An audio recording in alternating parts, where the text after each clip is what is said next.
58-year-old Sharman Stock woke up early on Easter Sunday, April 16, 2006. She was sure she heard the sound of raindrops on the roof of her two-story white farmhouse. She sat up in bed, already worried that her Easter egg hunt that she had planned for her 4 grandchildren that afternoon would be rained out, but just a second later, her husband of 48 years, Wayne Stock, reached over and gave her a gentle, reassuring pat on her back. Wayne knew how much his wife loved Easter. "Don't worry," he told her, "it's not rain, it's just the wind. I checked the weather last night, and it's going to be a beautiful day." At around 6:30 in the morning, the couple got out of bed, and Sharman headed downstairs to the kitchen to make sure that each of the Easter baskets she had put together for her grandchildren were perfect. Then she opened the refrigerator and started prepping food for the big family dinner she was going to make later that day. And as she did this, she looked out the window, and just like her husband had predicted, the sun was already starting to poke through the clouds. Just an hour later, dressed in their best clothes, the Stocks were sitting inside Ebenezer United Methodist Church, saying hello to their neighbors and friends, catching up on local news, and just really enjoying one of their favorite holidays. The Stocks lived in a tiny town in eastern Nebraska called Murdoch. It was the kind of place where everyone knew each other and no one was worried about leaving their doors unlocked.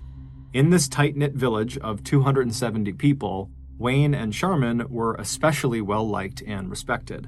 They were active in the church, mentoring teens and teaching Sunday school. They also served on the school board, and Wayne had served in the Nebraska National Guard. Sharman had spent 17 years as a teacher's aide in the local elementary school, and now she operated a small business out of her house making specialty wedding cakes.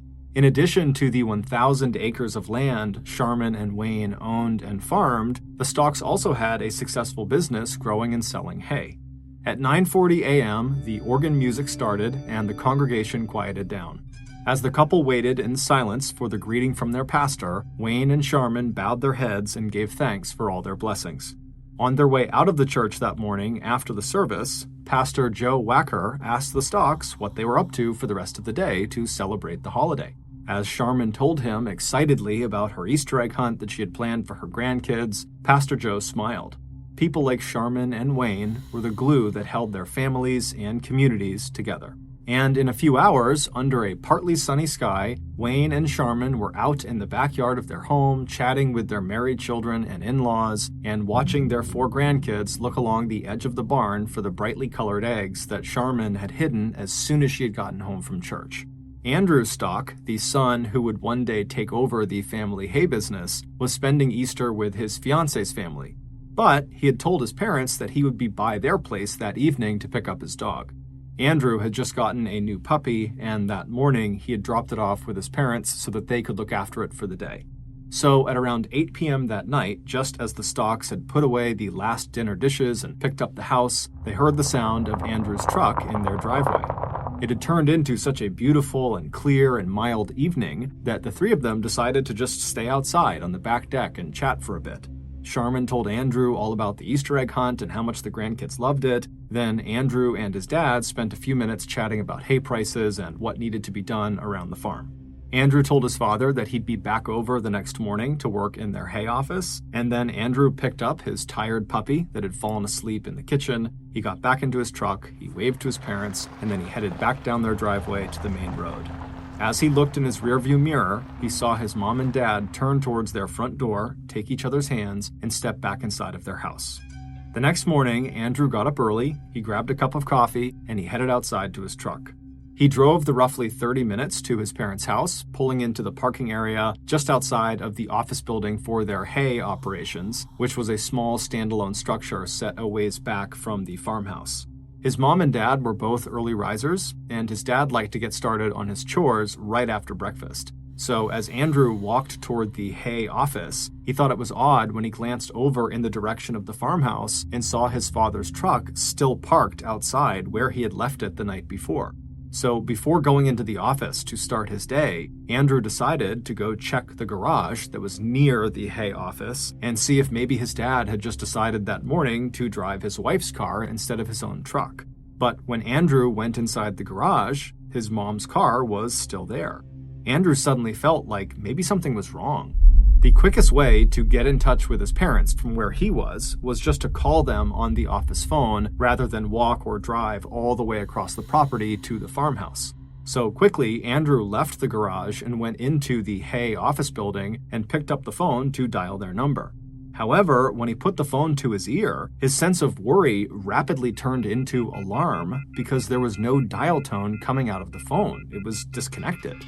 And Andrew could not think of a single reason why his parents would have disconnected their landline. It made no sense. So Andrew, now panicking, rushed out of the office, hopped in his truck, and sped across the big property to his parents' farmhouse. At 2 minutes before 9 a.m., Andrew knocked loudly on his parents' side door. When he didn't hear anything, he turned the knob and discovered that the door was unlocked. He stepped inside and immediately called out to his parents, but the house was quiet. And the kitchen, where he could always find his mom and a fresh pot of coffee, was empty. Andrew began to pray out loud that his parents would be okay as he walked from the kitchen toward the stairs that would lead to the second floor. As he walked up the stairs, he did what he'd done since he was a child. Without thinking, he dragged his right hand along the wall. And as he did, he felt something a little bit rough under his fingertips. When he turned to see what it was, he saw dark red smears and little red spots all over the wallpaper. And when he got to the top of the stairs and could see into the second floor hallway and master bedroom just beyond, Andrew saw something that would haunt him for the rest of his life. Andrew turned around and ran back down the stairs out to his pickup truck, where he frantically grabbed his cell phone and dialed 911. 12 minutes later, the ambulance arrived. The medics pushed past Andrew and they went into his parents' house and headed up the stairs. When they reached the top, where Andrew had been standing 15 minutes earlier, they found Andrew's father, Wayne, lying in a pool of congealed blood. Just beyond Wayne, through the open master bedroom door, the medics could see another body. It was Wayne's wife and Andrew's mother, Charmin. She was lying on her back on the floor next to the bed. Her legs were outstretched towards the door, and a telephone receiver was still in her hand, like she had been trying to place a call when she died. Although the medics sprang into action looking for any signs of life on either of them, they knew their attempts were futile. It was immediately clear to them, as it had been to Andrew, that Wayne and Charmin were both dead. By the time police arrived, just 8 minutes after the ambulance had pulled up to the house, Andrew was on the phone with his brother and sister, telling them that something horrible had happened to their parents, and they needed to get out to the farmhouse as fast as they could. His sister Tammy remembered thinking at the time that whatever had happened, her brother must be exaggerating. The sleepy little town of Murdoch, where they lived, had to be one of the safest places in the world, and Tammy knew her parents were in good health. She had just spent the day before, Easter Sunday, laughing and talking with them, so they had to be just fine. But as she left work and climbed into her car, Tammy found herself repeating a prayer over and over again. The good Lord protects us. The good Lord protects us. But only a few minutes later, she would arrive at the farmhouse and would learn that both of her parents had been murdered. Tammy and her two siblings, Andrew and Steve, weren't the only people who were shocked and horrified by what had happened to Wayne and Charmin Stock. Local police had never seen anything like the grisly crime scene they discovered inside the farmhouse, and as word spread throughout Murdoch, the Stock's neighbors and friends also reacted with total disbelief. The investigation into the murders was immediately assigned to the local sheriff's office, but the sheriff knew he did not have the manpower or the experience to deal with this kind of a crime. So before he even left the crime scene that day, he called the state police and the nearest Nebraska Crime Scene Investigation Unit and asked them for help. Both organizations agreed and promised to have some of their people in Murdoch within the hour. The commander of the Crime Scene Investigation Unit was a man named David Kafode, a criminal profiler and legendary crime scene investigator who had a reputation for finding forensic evidence that everyone else had overlooked. While investigators from the sheriff's office started to conduct interviews with friends and family of Wayne and Charmin, David walked into the Stocks farmhouse for the first time. After examining the crime scene and looking at the few pieces of evidence police had collected, which included a few firearm shell casings, a red and silver marijuana pipe, and a small LED flashlight, David Kafode quickly reached two conclusions. The first was that the attack must have been personal, that the attackers knew the Stocks. He based this largely on the fact that violent crime was so rare in Murdoch. Also, the farmhouse did not appear to have been ransacked, which made it highly unlikely that it was a robbery gone wrong. The second conclusion David came to was that there likely had been two killers. He based this on a host of factors, including the positioning of the bodies and the blood spatter on the walls. On his way off the property, David told the state and local police that he believed this was a revenge killing carried out by two young men. He told the investigators that they should be looking for men who had a grudge against Wayne or Sharman or both, or who were at or near the Stock property in the last 24 hours. Since Andrew Stock had been the last person to see his parents alive, police quickly brought him in for questioning. But after only a few hours, they could tell he was not involved. There was absolutely no history of any trouble between him and his parents, and there was no financial motive since Andrew was already in line to inherit the family hay business.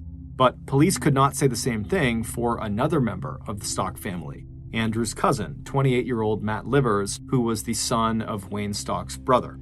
Several relatives had told investigators that Matt had a history of conflict with Wayne and Sharman, who were his uncle and aunt, including a disagreement over who would inherit a house that belonged to Wayne and Sharman.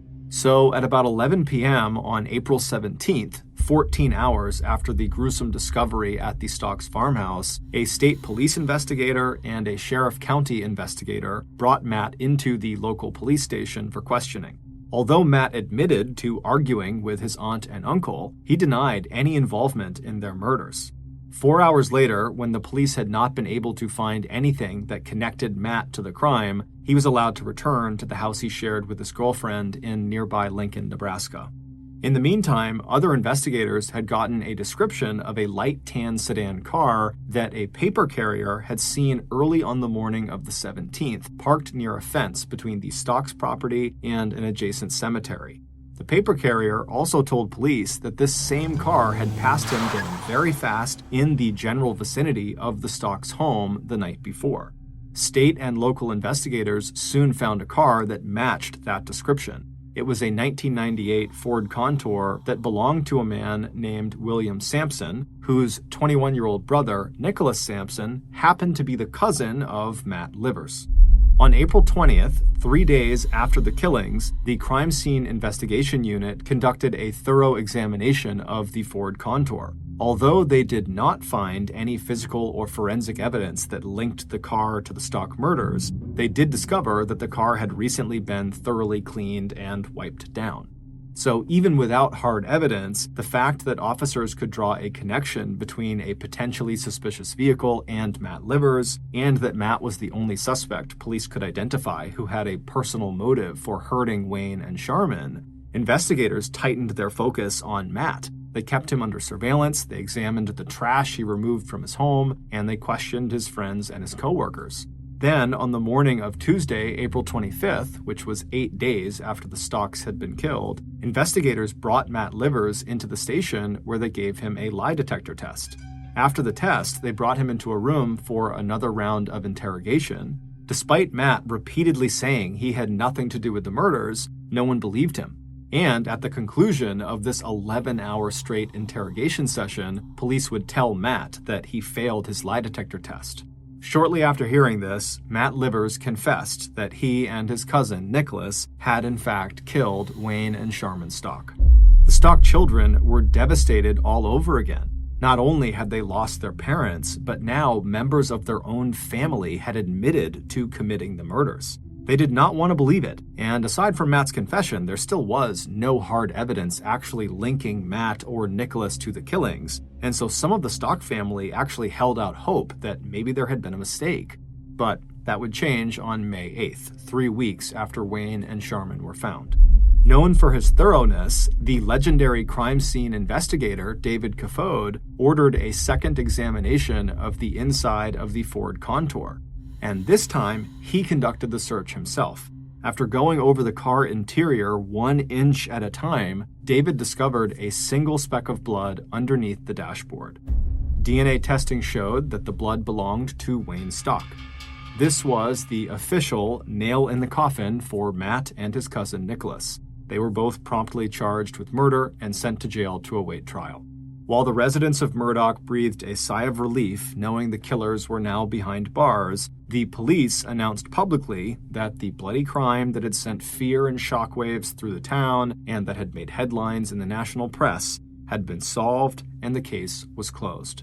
Or rather, it would have been closed if it hadn't been for a single question raised by a young investigator named Christine Gabig, who worked in the sheriff's crime lab that had analyzed the evidence collected at the scene of the Stock murders. 2 days after the discovery of the marijuana pipe and LED flashlight that police had found outside of the Stock's house on April 17th, just hours after Andrew had discovered his parents' bodies, police, who were doing a final sweep of the crime scene, found a man's gold ring on the floor out of sight in the Stock's kitchen. The ring did not belong to either Wayne or Sharman, but the team investigating the murders did not think the ring could be connected to their case. They decided it was more likely that the ring had just been dropped in the kitchen sometime in the past by any number of visitors or family members, and no one had found it until now. But to Christine, the ring was a loose end that needed to be tied up. She knew Sharman ran her cake business out of her kitchen, and after asking around, it turned out Sharman had a reputation for being a perfectionist who kept her kitchen immaculately clean at all times. And so Christine's thinking to herself, how is it possible that Sharman is in this kitchen all the time, constantly cleaning it up and constantly making sure it's perfect? How does she not find this ring when we found it within a couple of hours of being in her house? It just didn't make any sense. Christine decided she would try to track down the owner of the ring to see how it wound up in the Stock household. When she looked at the ring, she saw there was a jeweler's mark on it, as well as an inscription that said, "Love always, Corey and Ryan." The inscription was distinctive because it was on the outside of the ring rather than the inside of the gold band. It took a while, but finally, in mid-May of that year, Christine was able to trace the jeweler's mark to A&A Jewelers in Buffalo, New York.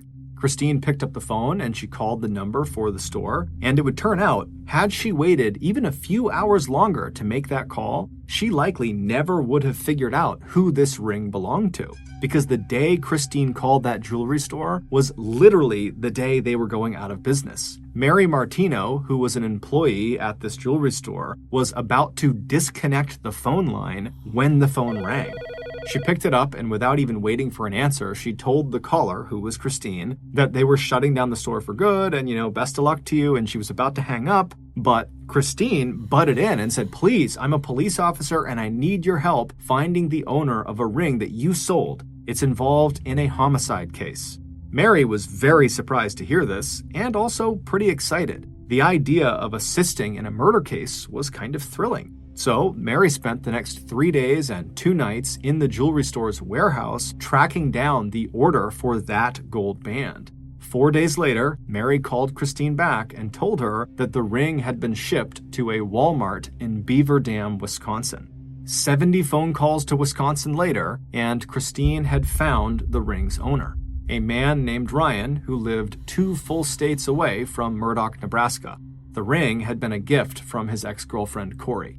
Christine could just about see Ryan shaking his head on the other end of the line. He said, "I have no idea how my ring got to Nebraska."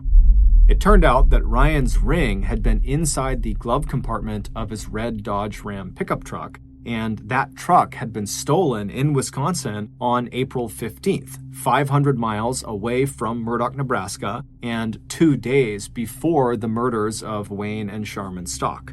And then Ryan's truck had been found abandoned a few days later on April 18th in Louisiana, 3 states away from Murdoch, Nebraska. And the people who police believed had stolen Ryan's truck, 17-year-old Jessica Reed and 19-year-old Greg Fester, were already in police custody in Wisconsin. On June 6th, roughly 2 weeks after Christine made this discovery about the ring, the same 2 investigators who had gotten Matt Livers to confess to the murders of Wayne and Sharman Stock arrived in Dodge County, Wisconsin, and conducted separate interviews with Jessica and her boyfriend Greg, who'd been accused of not only stealing Ryan's pickup truck, but also going on a 4-day crime spree over that Easter weekend that took them from Wisconsin to Louisiana. And needless to say, investigators were shocked at what the teenaged couple told them. They claimed that they knew who killed Wayne and Sharman Stock, and it was not Matt Livers and Nicholas Sampson. Based on those interviews with Jessica and Greg, and new evidence that police would uncover over the next 5 months, the police would come to the same conclusion as the teenagers. Matt and Nicholas were innocent. They did not kill Wayne and Sharman Stock. The following is a reconstruction of what actually happened to the Stock couple. But before we get into the rest of the story, I'd like to talk to you about today's sponsors. Okay, back to the story. Back on Saturday, April 15th, 2006, the day before Easter, 17-year-old Jessica Reed and her 19-year-old boyfriend, Greg Fester, left their small apartment in Horicon, Wisconsin to take a road trip west so they could go see the ocean for the first time. Jessica, who had once been a high school honor student and cheerleader, had dropped out of high school following her parents' divorce. She had started using drugs and began dating Greg, who had a long history of drug and alcohol abuse, as well as an extensive criminal record. Greg was also in and out of treatment for psychiatric disorders. The young couple didn't have a car of their own, so they began their road trip by stealing and then abandoning 2 different vehicles. Apparently, they hadn't liked either of them. They also broke into an empty house and stole a 12-gauge shotgun, ammunition, and an envelope full of cash. They eventually reached a farm where they saw Ryan's red Dodge pickup truck, and the couple thought that vehicle was perfect for them. So Greg hotwired the truck, and he and Jessica hopped in and started to drive west. As they drove, they got high on marijuana, cocaine, and dextromethorphan, which is a stimulant found in cough medication. Eventually, Greg turned the truck and headed southwest to the bordering state of Iowa. It was around this point that the couple stopped talking about wanting to go to the ocean to go see it for the first time. Now they were just solely focused on trying to rob as many people as they possibly could because they wanted money, and it seemed like they kind of enjoyed it. So on their way through Iowa, they robbed 2 more houses, vandalizing the first and stealing another shotgun, ammunition, and $300 from the second house. Then, on April 16th, Easter Day, the couple crossed from Iowa into Nebraska. As the day wore on, the towns they passed through were located very far apart, separated by miles and miles of cornfields or empty tracts of flat land. At this point, they started arguing about what houses they should rob next. Jessica thought they should just take the next thing that comes along because of how far apart everything was. But Greg, who was starting to feel jumpy and irritable as he came down from his massive cough medication high, rejected all of Jessica's suggestions. Feeling annoyed, Jessica just started to ignore him. Jessica had already searched the glove compartment of this truck for money when they first got in, and she hadn't found any. But now that she was bored and kind of angry with Greg, she just reached down and opened the glove compartment again to see if, maybe she had missed something. Feeling around in the back of this glove compartment, Jessica found a man's gold ring with an inscription on the outside of the band that read, "Love always, Corey and Ryan." Jessica, whose shoulder-length blonde hair, childlike face, and small frame made her look more like she was 14 rather than 17, slipped the ring onto her thumb. It was way too big, but she liked it and decided to wear it anyway. As she and Greg drove west across Nebraska and day turned into night, Jessica told Greg he really needed to stop being so picky about what house they were going to rob. There just weren't that many choices. And so finally, in the early morning hours of April 17th, as they drove down another long rural road, Greg suddenly put on the brakes. He could see a white 2-story farmhouse with several outbuildings scattered around it, set back from the road. All the lights were out, and from his perspective, he couldn't see any vehicles parked anywhere nearby, and so to him, that meant no one was home. He turned to Jessica and told her this was it. This was the house they were going to rob. He switched off the headlights of the truck, and then he turned down the Stock's driveway and began moving towards their farmhouse. As they got closer, he told Jessica to grab one of the shotguns just in case there were dogs on the property, and he grabbed the other, making sure both of them were loaded. Then, after he parked the truck in front of the farmhouse, he stuffed a few more shells into the pocket of his jacket and told Jessica to get out of the truck. Crouching down and trying to make as little noise as he could, Greg walked toward the side of the house looking for a way to get inside. And he didn't have to look for very long, because within a couple of minutes, Greg found an unlocked window leading into the laundry room on the first floor. He lifted the screen and crawled through the opening into the house. Then he opened the back door and let Jessica inside. They didn't stay long on the first floor of the house before heading upstairs, but they did stay long enough that while passing through the kitchen, Ryan's gold ring on Jessica's thumb slipped off and rolled out of sight somewhere on the floor. Jessica either didn't notice or didn't try to look for it. The pair quietly made their way up the stairs, but before reaching the top, they stopped. Very clearly, they could hear the sound of someone upstairs snoring. This house was not empty.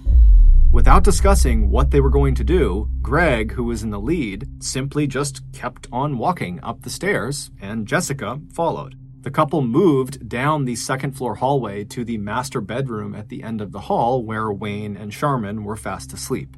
What happened next, only Greg and Jessica can understand.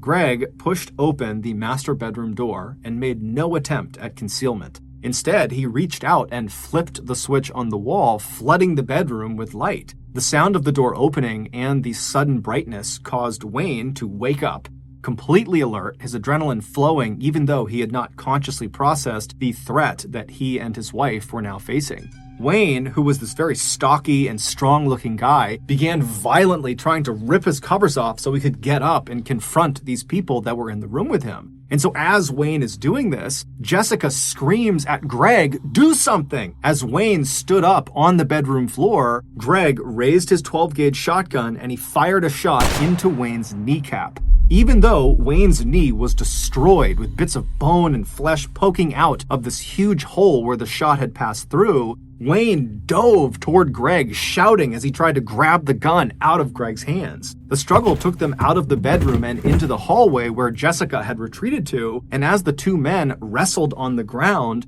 Greg yelled at Jessica, "Shoot him!" Jessica didn't hesitate. As Wayne looked up at her, she aimed the shotgun right at his face, and then she fired a single shot into his right eye. A second later, Greg was back up on his feet. He reached down, picked up his shotgun, and he aimed it at Wayne's head, and he fired another shot. This time, literally blowing off the back of Wayne's skull and sending blood spatter all over the stairway wall and creating a silhouette outline of where Jessica, now covered in blood, was standing with her gun in her hands. As soon as Wayne had stopped moving, Greg and Jessica turned their attention back to the master bedroom. They calmly walked back inside and saw Sharman standing next to the bed, crying and screaming hysterically as she desperately tried to call 911 for help. Greg walked across the room until he was standing directly in front of Sharman, who by now was so scared she was just standing there whimpering with the phone in her hand. Greg raised his shotgun until it was level with Sharman's face. Then Greg fired another shot. Despite the shotgun blast blowing off most of Sharman's face, she did not die right away.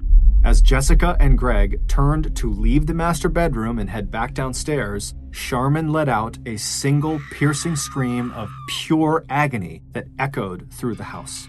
Covered in blood, with that scream still ringing in their ears, Jessica and Greg stumbled back outside, dropping ammo and shell casings, along with an LED flashlight onto the driveway as they headed for the truck. When they pulled open the doors to the vehicle and clambered inside, their red and silver marijuana pipe rolled off the seat onto the driveway. Greg gunned the engine, and the Dodge Ram pickup truck went speeding away from the Stocks farmhouse. After hearing Jessica's stunning confession that she and her boyfriend, not Matt Livers and Nicholas Sampson, had committed those heinous murders, law enforcement officers in Wisconsin soon discovered more evidence in Jessica's home that linked the teenage lovers to the Stock murders. One piece of evidence was Jessica's journal.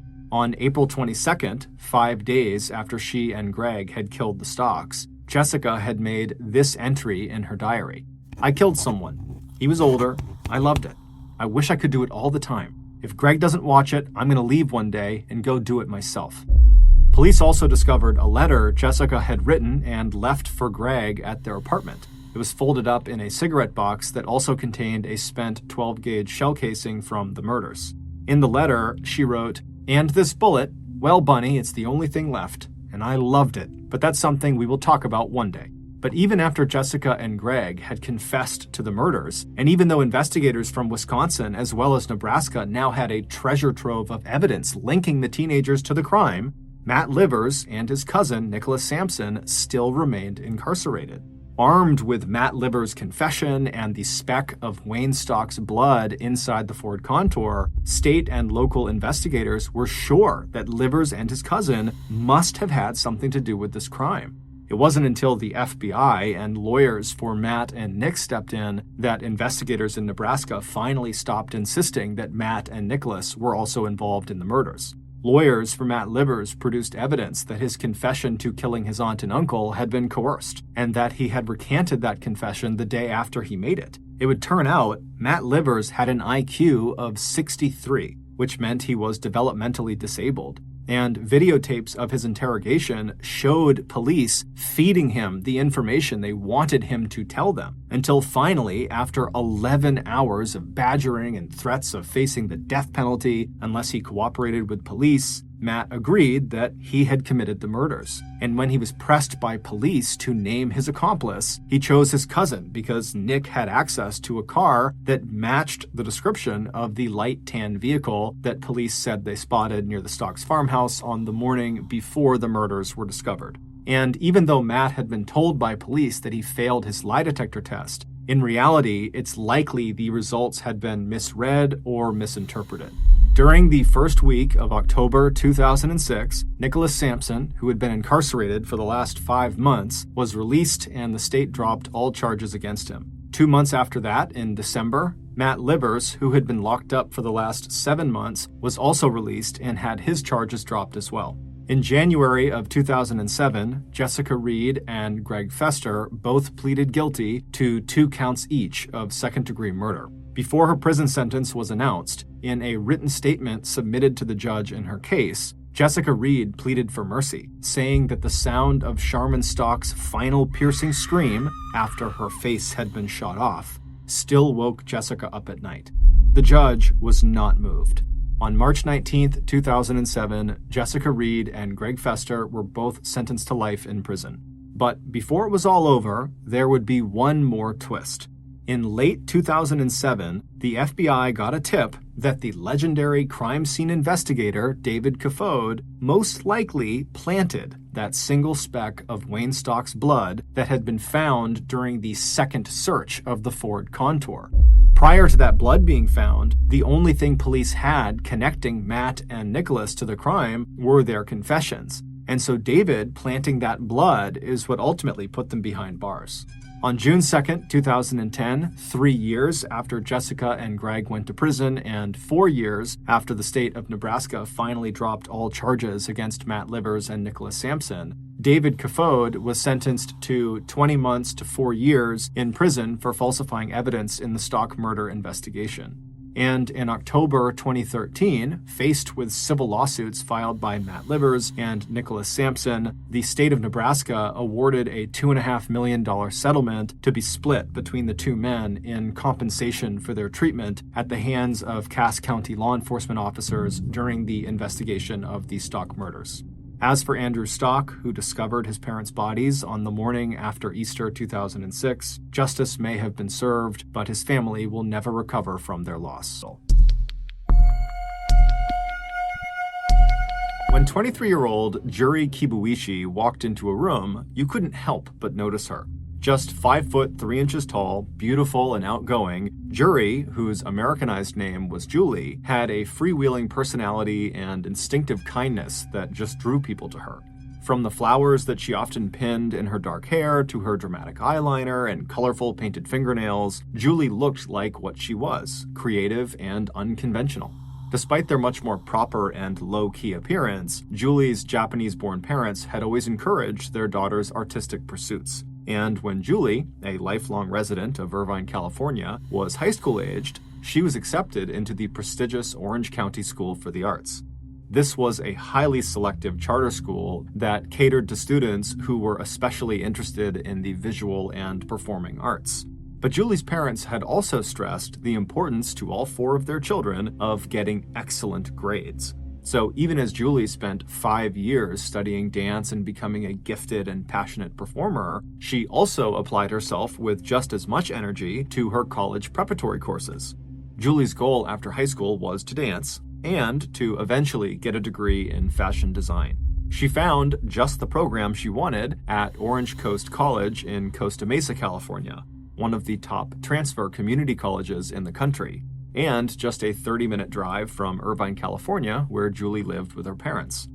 At Orange Coast, Julie could get her associate's degree and start work in fashion right away, and then if she wanted to, she could transfer to a 4-year college. She would also have time to take dance classes and keep performing. Located 37 miles south of Los Angeles, Costa Mesa is a busy commercial city about a mile from the Pacific coast. Not nearly as expensive as Los Angeles, Costa Mesa was a magnet for aspiring actors and artists and writers who hoped to make their way into some aspect of show business, whether it was movies, the stage, dancing, or script writing. Julie loved the creative energy at Orange Coast, and she also loved all the different types of people who are drawn to a community college, from older students with day jobs to younger students like herself. One of these students was 26-year-old Samuel Herr, an Army veteran whose military service included 15 months in a remote and dangerous outpost in Afghanistan. 5 foot 10 inches tall and 200 pounds, Sam had movie star good looks and an outgoing personality. An only child of older parents, Sam's father had served in the Marines, and like his father, Sam had also found purpose, meaning, and self-discipline during his time in the military. Sam's fellow soldiers described him as courageous and funny. The women he served with described him as very professional and chivalrous. In 2010, after his Army enlistment ended, Sam had also enrolled in Orange Coast College in Costa Mesa. This was the first step in his plan to earn the college degree that he needed in order to re-enter the military as an officer. Although Julie and Sam came from very different backgrounds, as soon as they met each other in an anthropology class, they totally hit it off.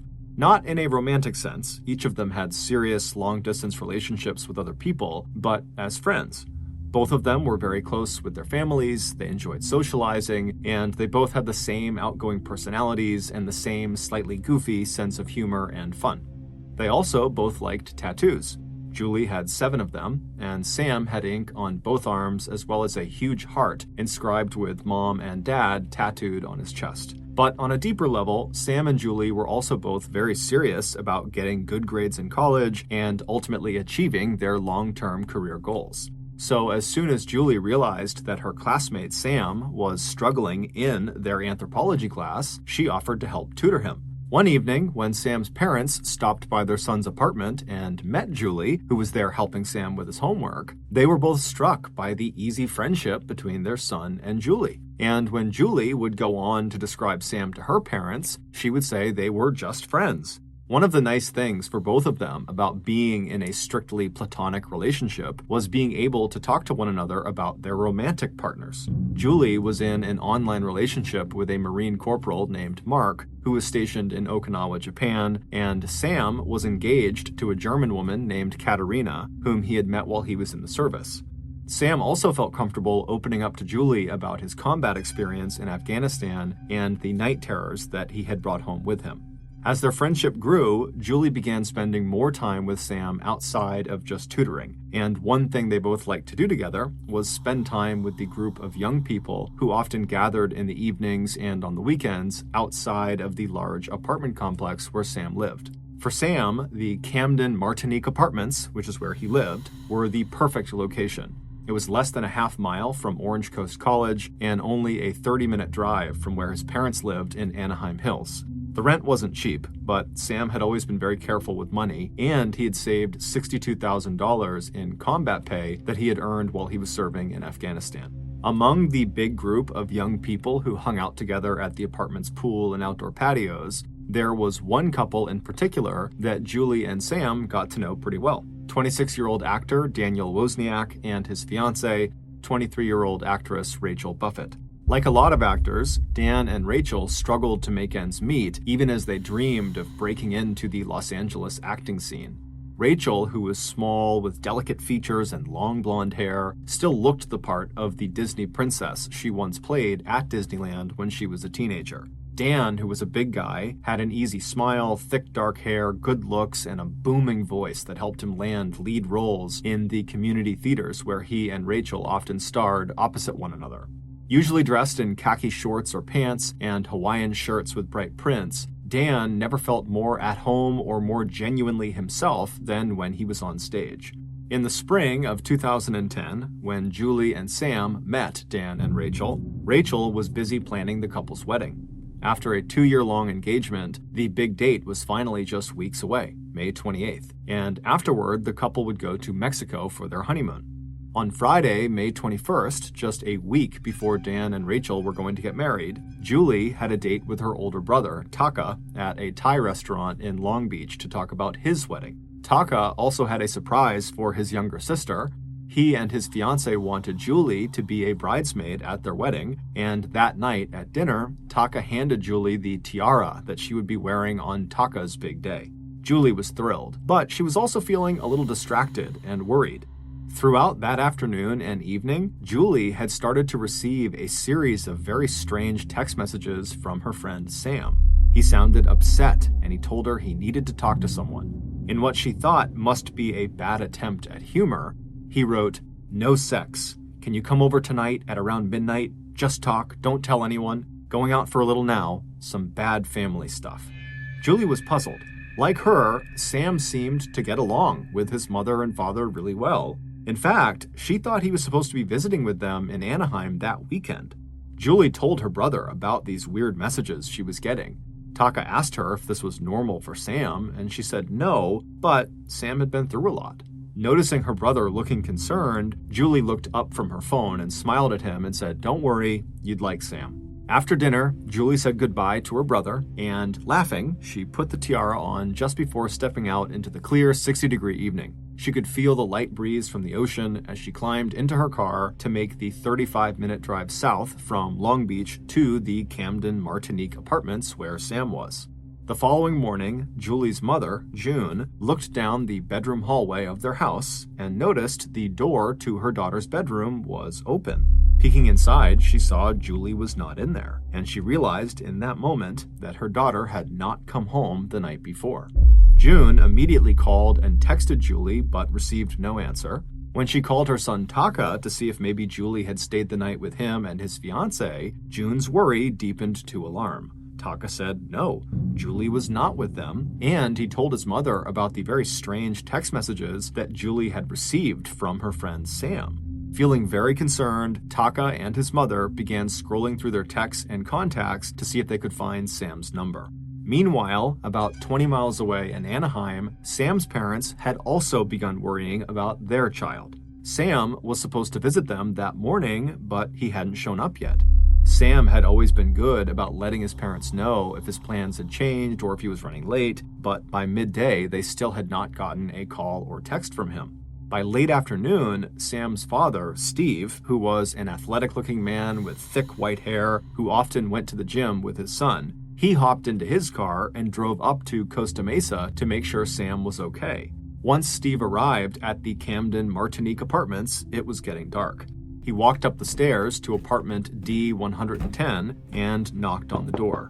When he didn't hear an answer, Steve reached into his pocket and pulled out the spare apartment key that Sam had given him. He unlocked the door and he stepped inside.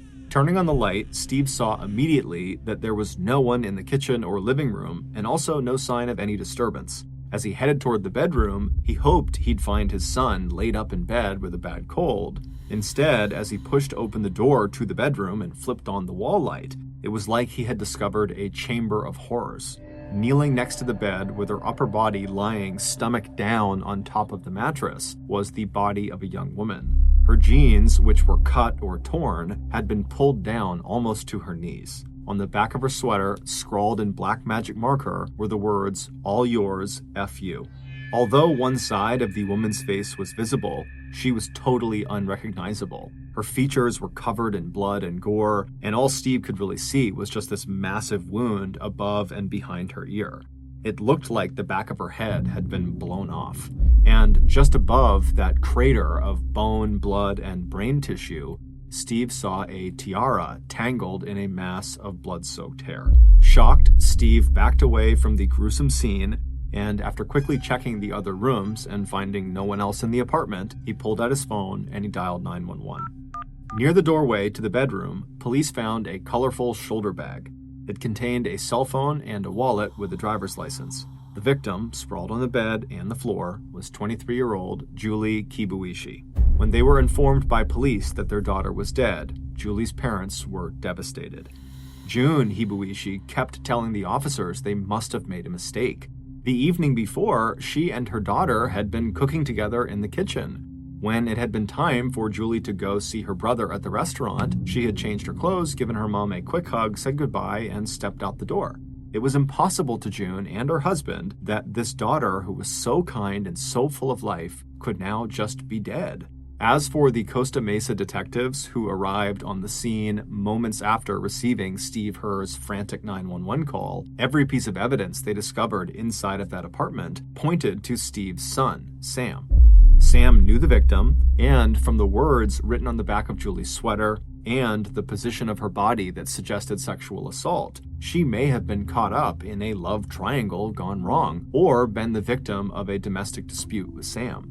Most damning of all was the long string of strange text messages that Sam had sent Julie the night before, begging her to come see him immediately. And even though Sam said, quote, "no sex" in one of his text messages, just the mention of sex seemed to indicate that it was possible that these two were, in fact, romantically involved, despite what they told people. And then there was Sam's military background and his combat experience in Afghanistan, and the possibility that Sam, like many combat veterans, was affected by post-traumatic stress disorder.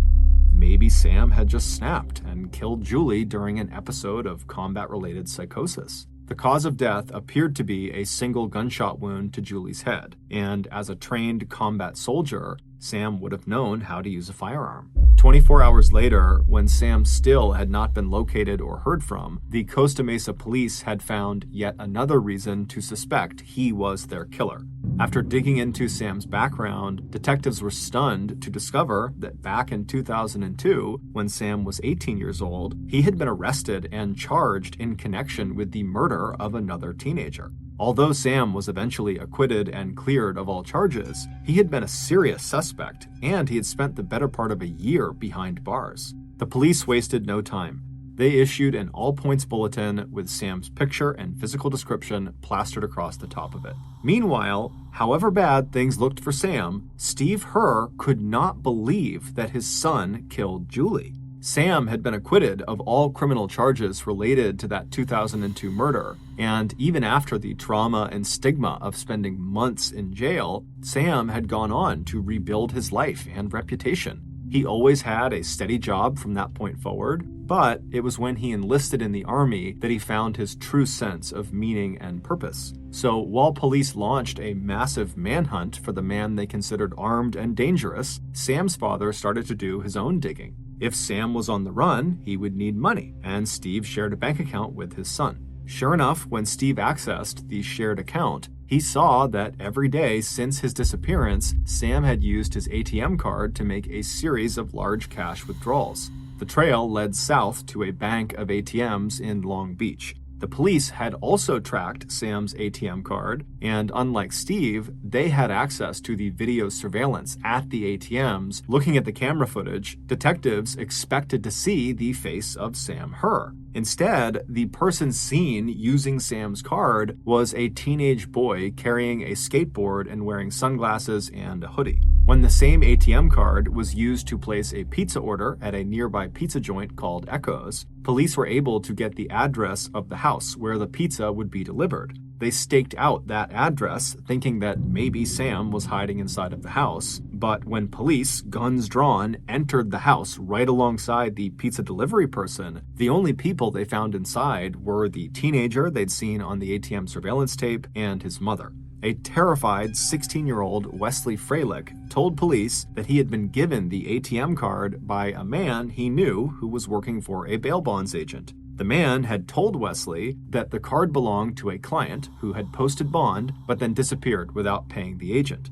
According to Wesley, this man who had given him the ATM card was someone his mom knew through the community acting that she did. Wesley said he was a good guy and he trusted him when this guy outlined the plan with the ATM card. Wesley would make withdrawals every day of up to $400 and turn the money over to the man who would wait in his parked car some distance from each ATM machine. As payment for doing this, Wesley would be allowed to use this ATM card to order pizza for himself. The name of this mystery man was instantly familiar to police: 26-year-old actor Daniel Wozniak. Daniel and his fiancée Rachel, who were both friends with Sam and Julie, had been among the residents of the apartment complex that police had interviewed the day after Julie's body had been discovered. And in the course of that routine interview with them, Dan had told police that he and Rachel had last seen Sam on the afternoon of Friday, May 21st, which was the night Julie had dinner with her brother before going to see Sam. Daniel told police that he, Rachel, and Sam had chatted briefly that night, and then Sam had left the apartment complex with a man in a black hat who Dan did not recognize. After determining that the 16-year-old Wesley had no personal connection to Sam Herr, police decided to turn their attention back to Dan. The bail bondsman story just sounded like a total fabrication. They now suspected that Daniel might be helping Sam get money and that Dan might even be hiding or covering for his friend. But tracking down Dan for a second interview turned out to be much more difficult than the police expected. When they finally reached Dan on his cell phone and asked him to come into the Costa Mesa police station for another interview, Dan was evasive. He wanted to help, but he was busy. It was the final week of the play 9, in which he and Rachel had starring roles. They were also just days away from getting married, and when they weren't rehearsing or on stage, they were busy with last-minute wedding plans. Frustrated, detectives decided not to wait any longer. On the evening of May 25th, just 3 days after Julie's murder, detectives crashed Dan's bachelor party. They found Dan, dressed in his trademark khaki pants and Hawaiian shirt, at a suburban Japanese restaurant named Tsunami in Huntington Beach. Guns drawn, police entered through both the front and back doors. That way, no one could get out of the restaurant without being seen. At about 10 p.m., in front of his stunned group of friends, police snapped handcuffs on Dan and charged him with accessory to murder. Dan was completely shocked, and the color in his face just completely drained. But once Dan was inside the police station, his demeanor changed. He suddenly seemed somewhat composed and told police that he wanted to tell them what his real connection to Sam Herr was. Sitting in a plastic chair in the corner of the small interrogation room, Dan took a deep breath and then came clean. He told police that the whole bail bondsman thing that the 16-year-old kid was involved in was indeed a fabrication. It was a cover for a credit card scam that he and Sam were in on together. The way it worked was Wesley, the 16-year-old, would make a series of large cash withdrawals using Sam's bank cards, and then Sam would put in a claim with his bank saying he never authorized the withdrawals. This, of course, allowed Sam and Daniel to keep the cash Wesley had taken out, as well as the reimbursement money they would get from the bank. Wesley did not realize this was going on. He thought this was all legit, and he really was working for Daniel, who was working with a bail bondsman, and Wesley thought he was just getting some free pizza out of it. His mother was also unaware of this scam. The police proceeded to ask Daniel the same questions they had asked before when they spoke to him at the apartment, and Daniel gave the same answers. The last time he saw Sam was on that Friday afternoon, shortly before he saw him walk off with some guy in a black hat, and then that night, Daniel and his fiancée Rachel had been at their theater performing in their musical called 9. But then something odd happened. About 30 minutes into this interrogation, Daniel suddenly completely changed his story. The police were so caught off guard that they really didn't even interrupt. They just let him speak. 1 minute, Daniel was talking about this credit card fraud scam, and then the next minute, without missing a beat, Dan told detectives that, well, in fact, Friday afternoon had not been the last time he had seen Sam. In his new version of events, Dan told police that in the very early hours of Saturday, May 22nd, Sam had knocked on the door of Dan and Rachel's apartment. When Dan got out of bed and walked through his darkened living room and opened the door, he saw his friend standing in the doorway looking totally frantic and disheveled. Sam immediately told Dan that something horrible had just happened and that the two of them were in trouble and they needed to get the F out of there as soon as possible. Dan, who thought this must have something to do with their credit card scam, immediately stepped back into his apartment and, being careful not to wake up Rachel, put on his clothes. A few minutes later, he and Sam were driving Sam's car south to the Long Beach Town Center Mall where Sam had asked to be dropped off. And it was during that drive that Daniel heard exactly what the horrible thing was that had just happened.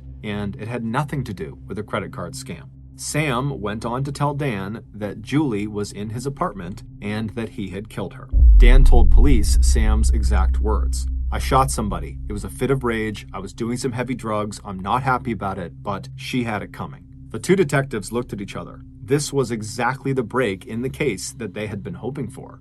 Daniel's story had just confirmed their own reconstruction of the crime. Now they hoped that Dan could help them locate their killer, Sam. According to Dan, he had no idea where Sam was or where he was going, and that before they parted ways, before Sam got out at that mall, he had threatened Dan and told him that if he went to police and ratted him out, that Sam would come back and kill him, or he'd come back and he would kill his fiancée Rachel. And so when police had questioned Dan and Rachel the day after the murder had been discovered, Dan had panicked and lied to police in order to protect himself and his fiancée. He told police there was no man in a black hat, that he had made that up. At this point in the interrogation, Daniel was a wreck, and he just repeatedly apologized to police for misleading them. But despite Dan's sincerity, the police were now concerned that he might be hiding even more information about Sam, and so they decided to apply some pressure. At 11:43 p.m., about 1 hour into this interrogation, police asked Dan if he would give them permission to take a DNA swab. That way they could confirm that Dan was never present at the actual crime scene. Right away, Dan agreed. At this point, he was extremely eager to do anything he could to remove himself from the suspect list. As soon as the detective finished taking the swab out of Dan's mouth, the video camera inside of the interrogation room captures Dan's very obvious sense of relief. It was clear as he started to check his pockets and put his cup of coffee down on the floor that Dan thought this whole thing was over. The interview was over, he had done the swab, and now he could leave. But just seconds later, as the detective who had taken the DNA swab peeled off his gloves, the other detective asked Dan where exactly in Sam's apartment were police investigators likely to find Dan's DNA. Since Dan was a regular visitor in Sam's apartment, if they were going to use his DNA to rule him out as a suspect, they needed to know what Dan had already touched. And this question seemed to startle Dan. The camera footage showed him running his hands through his thick black hair, and for the first time, Dan looks kind of nervous, but he does tell police that they are likely to find his DNA in both the bathroom and perhaps out on the patio. Those are the two places he would go inside of Sam's apartment. After Dan says this, one of the detectives asks Dan point blank, "Did you see Julie's body inside of Sam's apartment?" Dan practically shouted that he had not, that all he knew about the murder was what Sam had told him in the car on the way to the mall that night. But the detectives, noticing that Daniel was really starting to fall apart and act nervous, they decided to ramp up the pressure by bluffing. Leaning forward towards Dan, who was now leaning back in his chair, one of the detectives asked Dan, "So, if you claim you were only in Sam's bathroom and patio, then why did we find your DNA inside of Sam's bedroom near Julie's body?"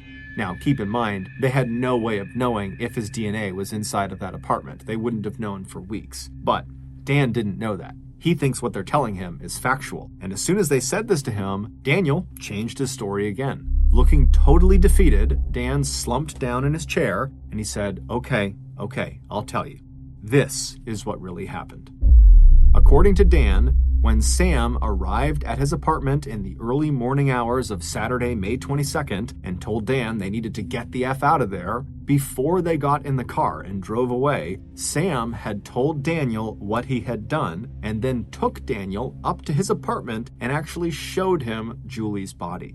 At this point in the interview, the cameras show Dan back on his feet, pacing across the small windowless room. He's agitated and he's running his fingers through his hair. And for the next 3 hours, the two detectives pressed for more details about exactly what Dan had seen in Sam's bedroom.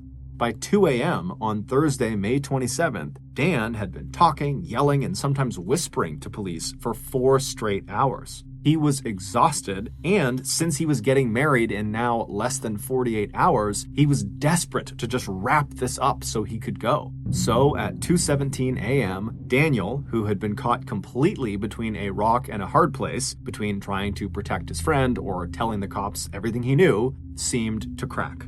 "Yes," he finally shouted at detectives.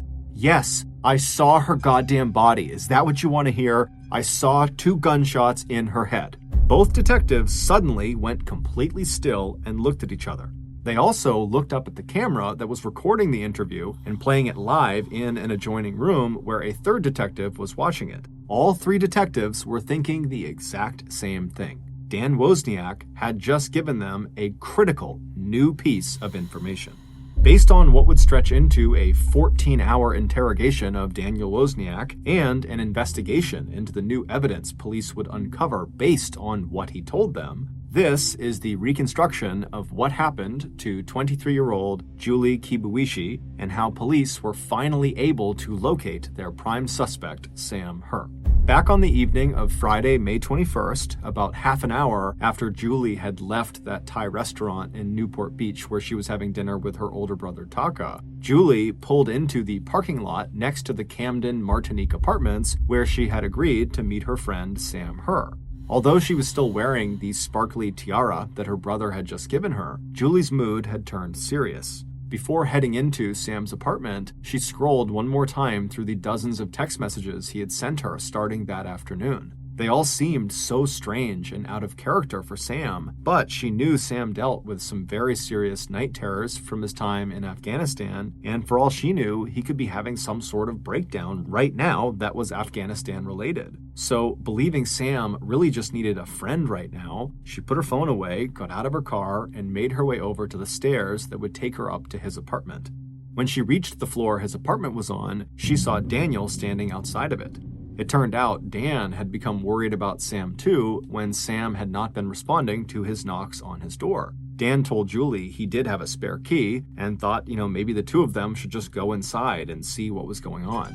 Grateful for the company, Julie waited a minute after Dan had unlocked the door and walked inside, then she followed Dan into the apartment. There was no sign of Sam, but a few seconds later, Julie, who was standing in the front area of the apartment, she heard a terrified-sounding Dan call out from Sam's bedroom in the back of the apartment. She asked what was going on, and Dan just called out, "You'd better come in here. There's something in his bed that you need to see." And so Julie began walking towards the bedroom. Several hours earlier, Daniel had called Sam and asked him to go with him to one of the small community theaters where Dan often performed. It was called the Liberty Theater and was located about 30 minutes north of their apartment complex. Daniel needed help moving a heavy piece of set furniture that was wanted by another local community theater.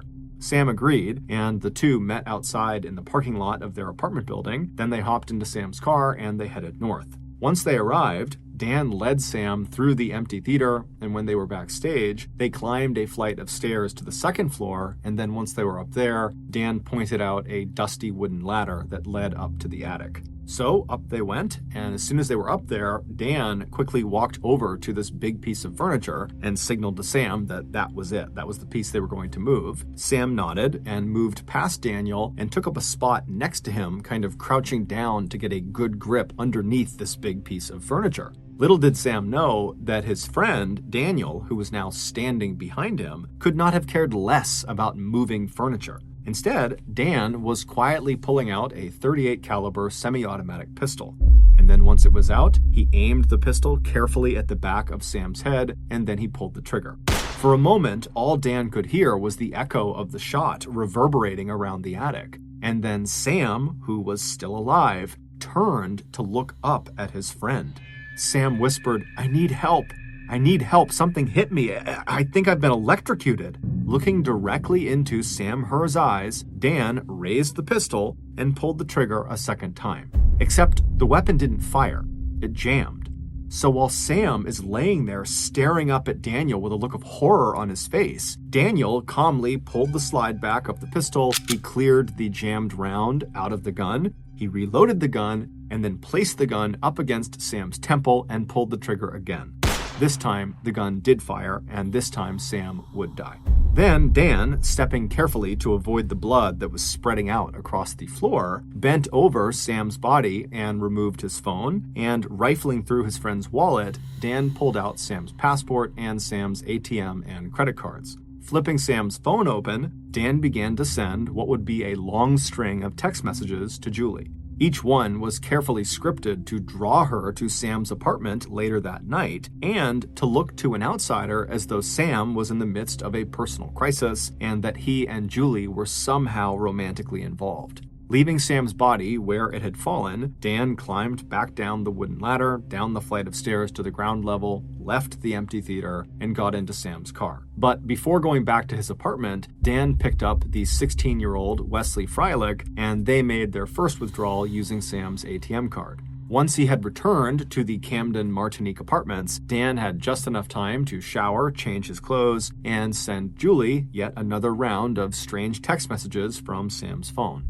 I need to talk to you. Can you come here around midnight? Please, come alone, please. A little while later, when Dan arrived at the Hungry Artists Theater for the final showing of the play he was in called 9, this was not the same theater where hours earlier he had killed Sam, his fellow actors would report that Dan showed no sign of any stage jitters. Instead, he gave what some of his colleagues described as the best performance of his life, playing opposite his beautiful bride-to-be, Rachel Buffett. After the performance, Dan stood for a moment backstage by himself and checked Sam's phone. Once he saw that Julie had agreed to meet Sam at midnight, Dan smiled. Then he stepped back into the group of friends who were all congratulating him on his great performance. Then he and Rachel headed home, where Dan would shower yet again. He would have sex with Rachel, and then he would tell her he was stepping outside just to go for a little walk. In reality, he was making his way over to Sam's apartment to wait for Julie. At midnight, Julie arrived, and then when they both went inside and Dan went into the back bedroom and called out for Julie, Dan did, in fact, have something he wanted Julie to look at in the bed, but not because there was anything for her to actually see. Once Julie had walked into the bedroom and put her bag down and stood in front of the bed, not seeing anything on it, Daniel reached around her and pointed at the center of the bed and told her she needed to look closer to see what he was talking about. And so confused, Julie leaned forward, looking at the center of the bed where there was nothing. And as she did that, Dan pulled out the same pistol he'd used to kill Sam earlier in the day, and he aimed it at Julie, and he fired 2 shots into Julie's head, hitting her just below the tiara that was now tangled in her blood-soaked hair. Moving quickly, Dan arranged the scene as he would any other stage set. Using scissors he had brought with him, Dan cut through the waistband of Julie's jeans, pulling them down around her hips to make it look like she had been sexually assaulted. Then he took a black magic marker and wrote, "All yours, F.U." on the back of her sweater. Satisfied that he had created the perfect frame job that would have police chasing down Sam Herr as Julie's murderer, and knowing police would never find Sam, Dan backed away from Julie's mangled and bleeding body and returned to his own apartment, where he showered yet again. The next day, Dan returned to the Liberty Theater where he had killed Sam. This time, he brought an axe and that same pair of scissors with him. Returning to the attic, Dan used the scissors to cut off Sam's clothes, and he used the axe to dismember Sam's body. Dan left Sam's naked and headless body upstairs in the theater, but using plastic bags he had picked up at a nearby cafe, Dan packed up Sam's head and hands and one arm and stuffed them into a backpack. Then, Dan left the theater, drove to the El Dorado Nature Center 3 miles away, and there he scattered Sam's remains in shallow openings he found or dug near the bases of trees and under bushes. Then, Dan, who was so far behind on his rent he would soon be evicted from the Camden Martinique apartments, and who desperately needed money to pay for his upcoming honeymoon, headed for the ATMs where he would meet Wesley Freilich and collect another $400 installment of Sam Herr's combat pay. It is possible that Daniel might have gotten away with the brutal murders of Sam and Julie, but in those early morning hours of May 27th in the Costa Mesa police station, at about 2 a.m., when Dan was asked by detectives what specifically he had seen when he looked at Julie's body sprawled out on Sam's bed, Daniel Wozniak delivered exactly the wrong line. "I saw 2 gunshots in her head."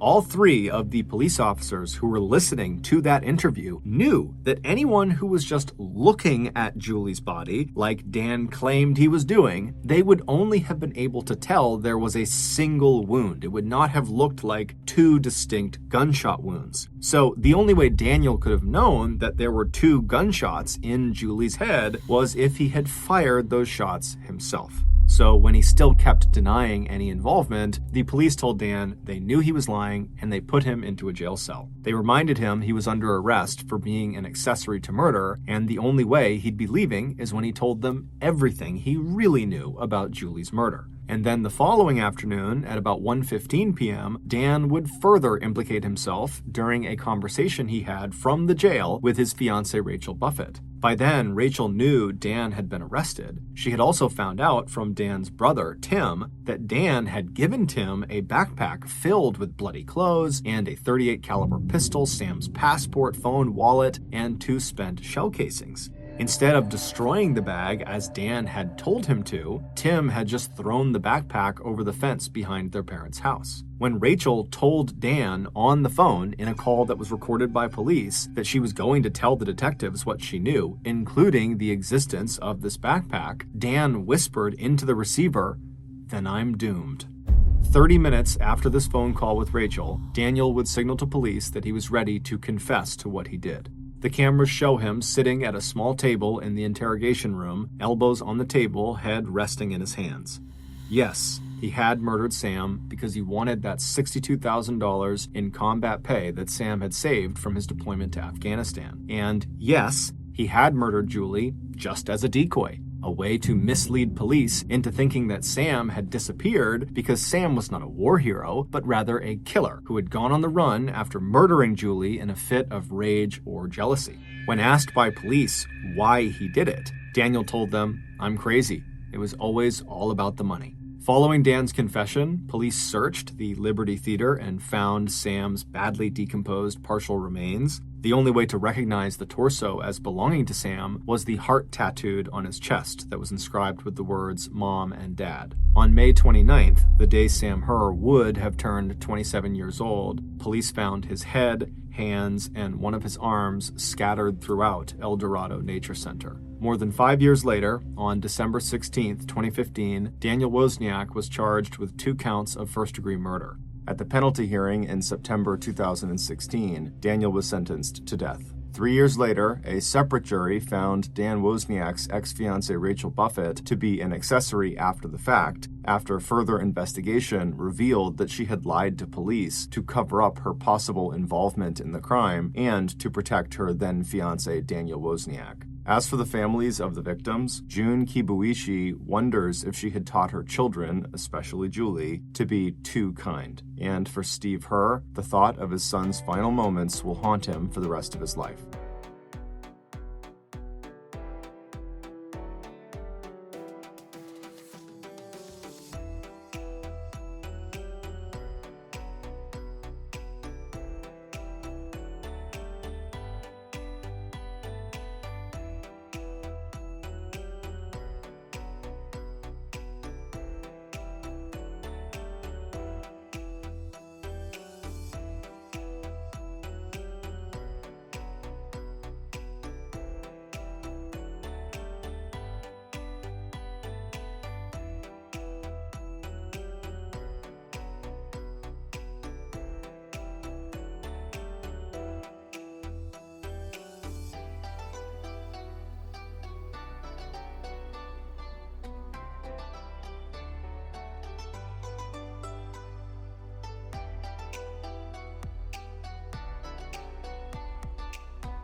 Thank you for listening to the MrBallen podcast.